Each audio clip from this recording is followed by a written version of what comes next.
From CBS News Bay Area, this is the Afternoon Edition. And right now on the Afternoon Edition, a chance for food trucks to get in for inspections, get out, and get back on the streets fast. Good afternoon, I'm Brian Yamamoto. The small businesses and entrepreneurs are on full display for the next few days here in San Francisco. It's the annual food truck permit roundup.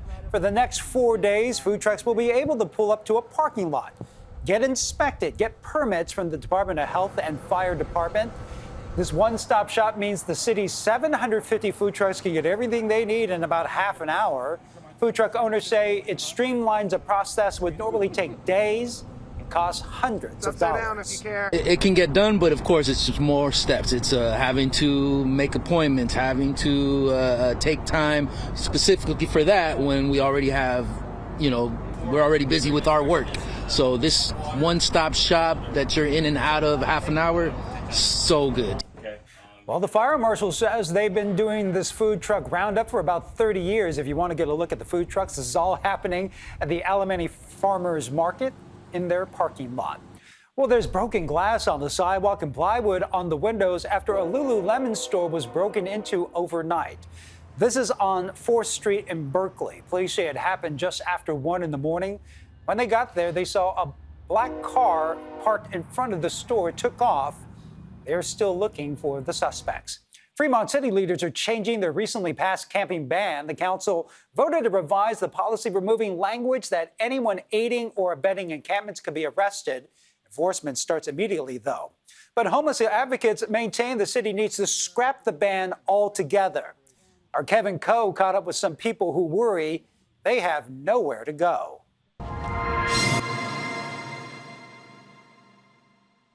Rob Vai has been homeless since 2019. I was making good money pre-COVID. He was a traveling musician who lost his job when the world shut down. Rob moved back home to Fremont, now homeless in the city he grew up in, a city where the way he's living is now illegal. I should have every bit of rights that everybody else does. The fact that they take that from me because they don't like the way it looks, it's absurd. In February, Fremont City Council members voted to ban camping on public property.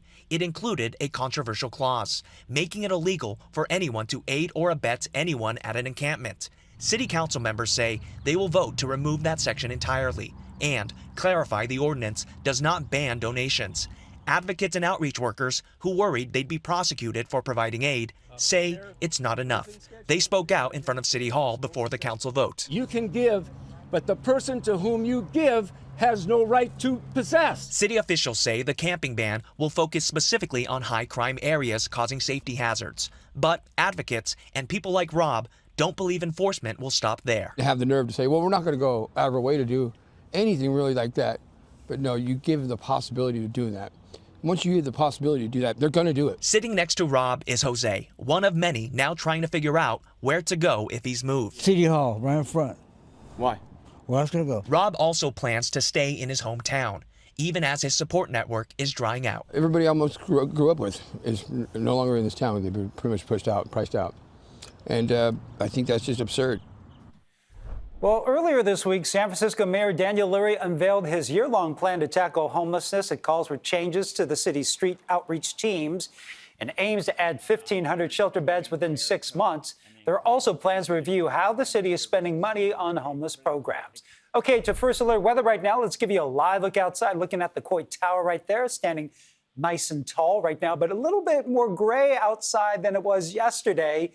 Meteorologist Jessica Birch is in the Virtual View studio with our forecast. Hey, Jess. Hey, how's it going? All right, as we take a quick look at what's going on for us this afternoon, we are gearing up for some more rain in the forecast, moving in from the north.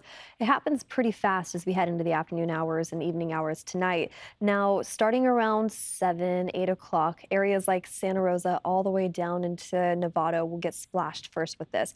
Notice how it moved throughout the Bay Area pretty quick, though. We're already dealing with cloudy skies now outside. It was clear this morning, looking a lot different now that we're into that lunchtime hour and advancing the clock all the way to 5, 6, 7 o'clock. That's where we start seeing those showers roll in from offshore, starting up in the North Bay. Areas like Stinson Beach will see showers well before San Francisco does, but it moves throughout the Bay Area pretty fast. And notice how it breaks apart, too. You see the characteristics right there. I mean, just partly cloudy skies for the most part, on and off showers into the forecast into the evening hours tonight. It moves off into the east as we head into the overnight hours, and then we're just left with dry conditions, not only for the rest of the night, but for the rest of this week. In total, this rain system will give us about 1/100 of an inch of rain. I'll have more on that coming up in a bit, and the other big weather story, which has to do with the warm up. Back to you. All right, thanks, Jess. On the Money Watch, you might be seeing a credit on your PG&E bill next month. California programs pushing companies to pay fees on emissions. So if you are electric only, PG&E customers expect a credit of about $58. Gas customers can expect $67, and if you pay for both gas and electric, you'll get $125. Not bad. New at noon, the Federal Reserve has decided to hold interest rates steady. That leaves the benchmark federal funds rate between 4.25 and 4.5%, where it's been since December. The Fed is still looking at 2 potential rate cuts later on this year. So let's give you a check on Wall Street and see how the Dow is reacting today. Here's a live look at the big board right now. As you can see, a big spike right there after the news from the Fed Reserve, up about 520 points this afternoon. President Trump says his call earlier today with Ukrainian President Volodymyr Zelensky was very good. The call is the first known conversation between Trump and Zelensky since their blow-up in the Oval Office. Well, today's conversation mainly focused on Trump's call with Russian President Vladimir Putin yesterday. Trump says he and Zelensky spoke to align Russia and Ukraine in terms of their requests and needs regarding a potential temporary ceasefire.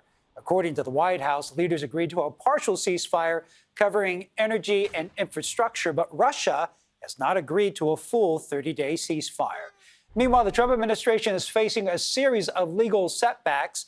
A federal judge is blocking the administration from using the Alien Enemies Act to deport alleged Venezuelan gang members. President Trump criticized judges who ruled against him. These are judges that shouldn't be allowed. I think at a certain point you have to start looking at what do you do when you have a rogue judge. Well, the comments did not sit well with the Supreme Court Chief Justice John Roberts. He made a rare statement saying impeachment is not the answer to legal disagreements. Still ahead at noon and streaming on CBS News Bay Area, Google says scammers are messing with map listings, how the tech giant is fighting back. And $1.99 for a burger, how the owner in the South Bay plans to keep his prices down while the cost of just about everything continues to go up. Here's a live look outside before we head to the break. Once again, those gray skies and clouds moving in. Expect some rain later on today. Jess will have your full forecast.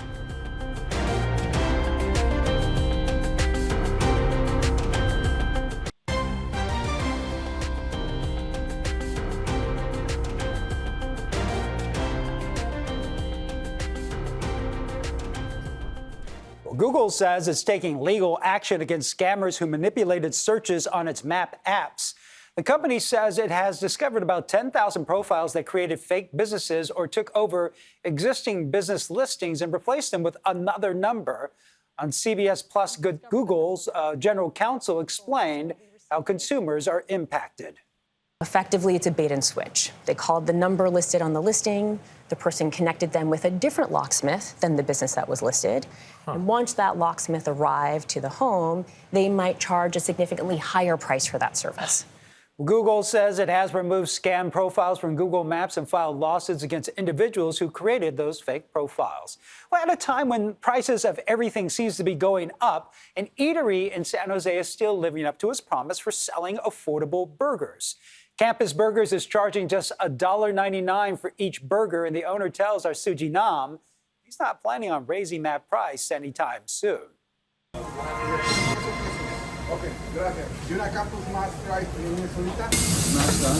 Jim Angelopoulos says simplicity is key.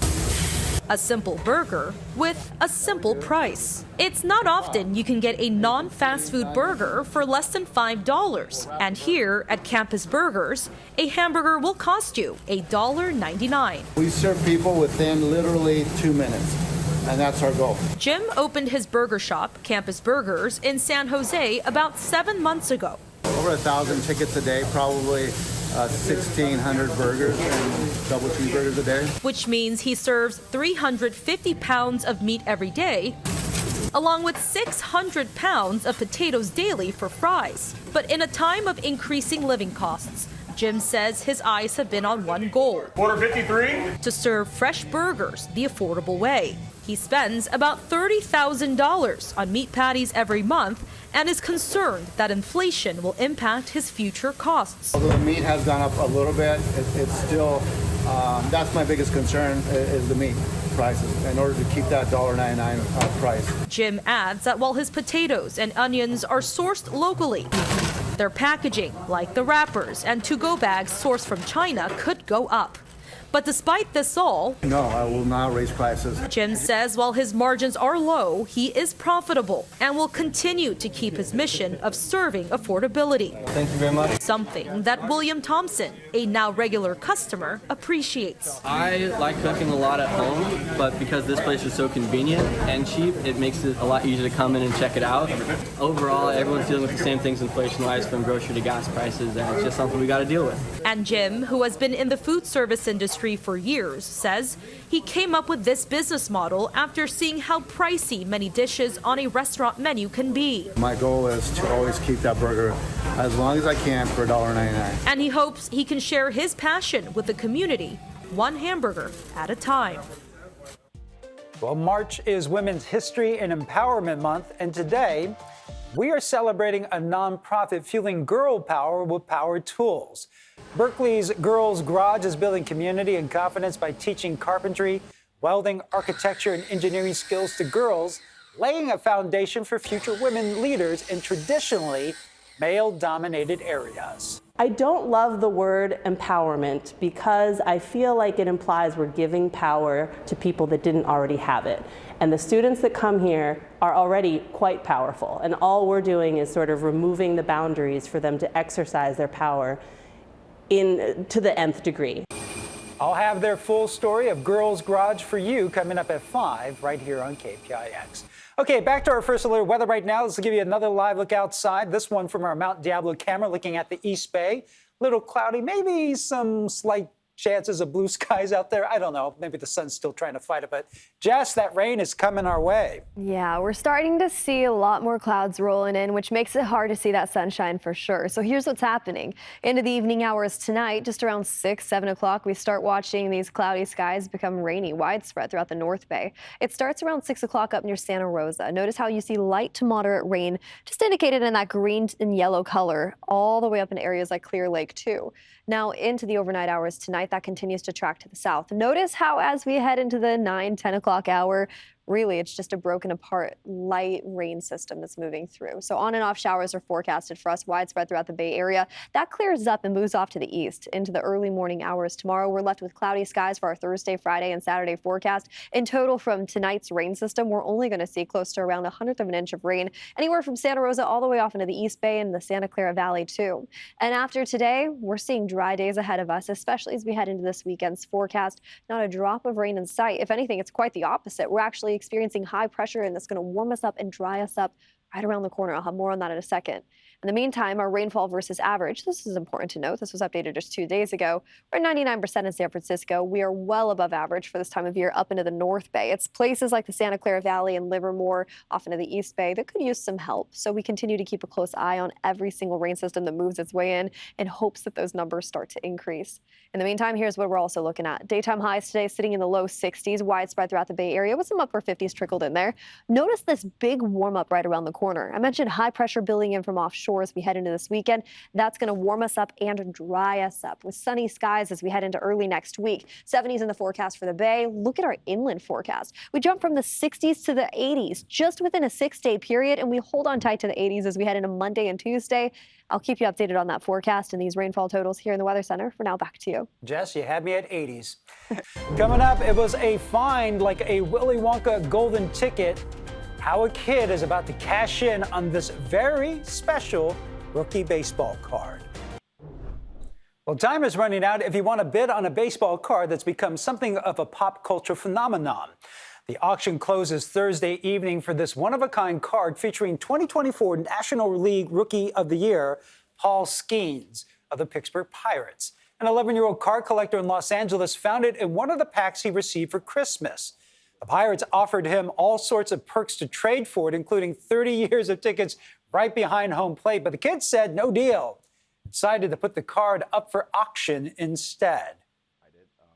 The thing that makes it special is that it's what we call a rookie debut patch. And so it has a patch that was placed on the player the day that they debuted in the MLB. And so the first game they ever played, the patch comes off, it goes into this card, and then the player signs it.